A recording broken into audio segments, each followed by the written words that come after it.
He is a child that I wanted to abort. God didn't want that to happen, and I was blessed because of that, and God didn't punish me," said Maria Dolores, the mother of Cristiano Ronaldo, who wanted to end her pregnancy in 1985 with Cristiano because the family was extremely poor. Her husband was an alcoholic, and before Cristiano, they already had 3 kids. However, it was the doctor who refused to do the abortions because it was illegal in Portugal back then. No doubt, access to abortion is an important human right. But just imagine for a moment a world in football history without Cristiano Ronaldo. We could have missed one of the best footballers who has ever won 5 Ballon d'Or awards, scoring the highest number of goals ever, totaling over 860 goals in his career. Not only that, he is the most capped player in Portugal and history, recognized by Guinness World Records, ranked as Forbes' highest paid athlete in 2016, 17, and 23, and being listed in Time among the 100 most influential people in 2014, Cristiano is the first footballer and the 3rd sportsman in the world to earn $1 billion in his career. But where did he start from? From a very poor family in Funchal, Madeira. He was born on February 5, 1985, to José Diniz Aveiro, his dad, who worked part-time and was a gardener, and Maria Dolores, who was a chef. His dad named him after the former U.S. President Ronald Reagan because he used to admire him a lot. Cristiano and his siblings, an older brother Hugo and 2 sisters Elma and Katia, grew up in poor conditions, sharing just a small bedroom. Later, when Cristiano became successful, he once took his son, Cristiano Jr., to visit his old house and showed him the tiny room they used to live in. Cristiano Jr. was born with a silver spoon. Naturally, it was hard for him to believe that his dad, who now has a net worth of over $500 million, had to go through that much struggle in his life. But Cristiano turned to his passion, football, because he needed a way out of his tough situation. He played for his local amateur club, Andorinha, from 1992 to 95, and his father worked as a kit man at the club. News about a young Cristiano reached the youth coach of Nacional, Fernando Sose, who later became like his godfather. Fernando played a significant role in Cristiano's early career decisions, especially in the absence of his father. He introduced Cristiano to João de Freitas, president of the Sporting Lisbon club in Madeira. And the next year, Sporting Lisbon, impressed by Cristiano's trial, agreed to take him in the team for £1,500. But according to Cristiano, the credit of his selection in Portugal's biggest football club goes to his friend Albert van Trau. Actually, both played for the same youth club. One day, scouts from Sporting Lisbon came to pick players, and they made it clear that the player who performed the best would get into their academy. In the match, Cristiano's team won. He scored the first goal, and Albert scored the second. But the third goal, which was the most impressive one, could have been scored by Albert. He just needed to push the ball to the goalpost. But instead of that, he passed the ball to Cristiano, who then scored the goal. As a result, Cristiano was selected to get into the academy. Later, when Ronaldo asked Albert why he did that, Albert said that Ronaldo was a much better footballer than him. So, he was more deserving to win the team of Sporting Lisbon. However, what seemed like a dream turned into a nightmare soon. Ronaldo had to leave his family and go live alone in Lisbon with no friends and no money. Due to extreme poverty, he even had to beg for food, especially at night. There was a woman named Edna, an employee at a nearby McDonald's, who became a source of help. She used to provide him with leftovers and hamburgers at night, but he held on to his skills only, and most importantly, his strong determination to succeed. When he was 14, Cristiano faced academic challenges and bullying in school, struggling to keep up. Mocked for his accent, he earned the nickname Crybaby, and, in frustration, he even threw a chair at a teacher who didn't bother to stop the bullies. This incident resulted in his rustication from the school. At that point, he stopped pursuing education and focused on football. But the bad time was not over yet. Another big problem kicked in just a year later, when he was diagnosed with tachycardia, a condition with an abnormally fast heart rate. So, he had to go through a heart surgery using a laser treatment to combine several paths in the heart into one, by using heat that changed the resting heart rate. But this was not the end of it. Just when he had recovered, his father passed away due to alcoholism. This event deeply affected Cristiano because he was very close to his father. Since then, Cristiano has never touched alcohol. His father's sudden death led to severe financial difficulties for Ronaldo's family, and his mother, Maria, had to cook food and support the family by working in other people's homes. She says he would have been a bricklayer if he hadn't become a professional football player. So, you see, life was not easy for young Cristiano, but he always worked hard to push the boundary, and this was just the beginning. At 16, Cristiano seized the opportunity as Sporting Lisbon's main striker departed.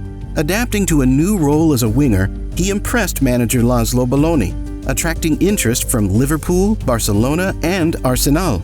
His exceptional skills led the team to a stunning 3-1 victory against Manchester United. The keen eye of then Man U manager Alex Ferguson quickly recognized Ronaldo's talents, and in 2003, he secured the young Portuguese player from Manchester United in a groundbreaking £12.24 million deal, making him the most expensive teenager in English football at the time. Cristiano, the first Portuguese player at Man U, initially aimed for the number 28 jersey from his Sporting Lisbon days. However, what he got was the iconic number 7, previously worn by legends George Best, Cantona, and Beckham, which gave him extra motivation. His debut match was against Bolton Wanderers in 2003, where he came in just as a replacement, but in the field he left a lasting impression, earning a standing ovation for his performance. Football legend George Best hailed it as undoubtedly the most exciting debut. Ronaldo capped off the season with a goal in the 2004 FA Cup final, securing his first trophy despite British media criticism of his step-over footwork. The following season saw Ronaldo's continued impact, marked by milestones like scoring the club's 1,000th Premier League goal and playing a crucial role in the League Cup final win against Wigan Athletic. But things got a bit tough for him in the 2005-06 season, when due to a misconduct for the middle finger gesture to Benfica fans, he got into trouble with UEFA. He also got kicked out of a Manchester derby for kicking a player, Andy Cole. Plus, he had a feud with a teammate, Ruud van Nistelrooy, who had a problem with Cristiano's showboating style of play. Due to all of these factors, after the 2006 World Cup, during which his teammate Wayne Rooney was sent off, Cristiano also requested to leave Man U, claiming he didn't feel supported in the team. But the turning point came in the next season, where Ronaldo's stellar performances helped Manchester United win the Premier League title. He scored over 20 goals for the first time and received numerous awards. Under the guidance of coach René Meulenstein, Ronaldo's unpredictability, teamwork, and goal-scoring prowess flourished a lot. That season showcased Ronaldo's brilliance as he won the Golden Boot, scored 42 goals, and secured his first Ballon d'Or in 2008. The next year, Real Madrid signed Cristiano from Manchester United for £80 million, making it the most expensive Football Association transfer for any player to date. There was also a clause in his contract saying anyone who wanted to buy him would have to pay €1 billion. Naturally, other clubs could not lay their hands on him. Ronaldo's contract with Real Madrid was from 2009 to 15, during which he took his status to a global level, winning 15 trophies, including 2 La Liga titles and a Champions League title. In November 2012, he won the Golden Boot, earning him $1.6 million, and he donated the whole amount to build a school in his native village. In 2018, Ronaldo signed a historic contract with the Italian football club Juventus for a €100 million deal, making it the most expensive contract in football history for a player over 30. Throughout his career, Ronaldo has earned numerous titles and awards. In 2015, he was honored as the best possible football player of all time by the Positive Football Federation. In 2016 and 17, he was recognized as the world's high-speed athlete, and he also appeared in Time magazine's list of the most influential people in the world. He is the only football player to have won the Champions League title for both Manchester United twice and Real Madrid 3 times. In 2021, he returned to Man U again, But just 2 years later, he left Man U and signed with Al Nassr in Saudi Arabia for €200 million yearly. In the 2023-24 season, Ronaldo did exceptionally well at Al Nassr, helping them win the Arab Club Champions Cup and contributing to their overall success. But not only club football, Ronaldo was an asset for his country, Portugal's football team as well. He joined the main team at 18, excelling in Euro 2004. In 2006, he scored his first World Cup goal, and after 10 years, in Euro 2016, he led Portugal to victory. This remarkable guy is not only the world's most expensive player, but also counts among some of the wealthiest individuals globally. Despite his immense wealth and fame, Ronaldo is known for his philanthropy. Despite being one of the most stylish footballers of all time, he doesn't have any tattoos on his body. This is because he likes to donate blood regularly, and getting a tattoo would mean waiting for months before he can donate again. He also reportedly runs an orphanage with more than 600 children, personally covering the expenses. You see, CR7 is not just any talented footballer. He's greater than that, both for his inborn talent and for hard work. He started as a really fast and skillful winger, doing cool moves like stepovers and chops. Later, he moved to the middle position and became a high goal scorer, especially with his heading ability.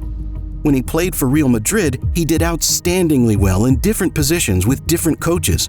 At Juventus, too, he smartly played in attacking positions, showing that he can adapt to his teammates and opponents easily. Cristiano always dreamt to be remembered among football legends like Pelé and Maradona. But throughout all these years, he has already done it. He has won 600 million followers on Instagram. If you ask anyone in the world who their favorite footballer is, you'll feel like the world is simply divided into two halves, where one half would say Messi and the other half would hail for... So who's your all-time favorite football icon? Let us know in the comments below. Thanks for watching.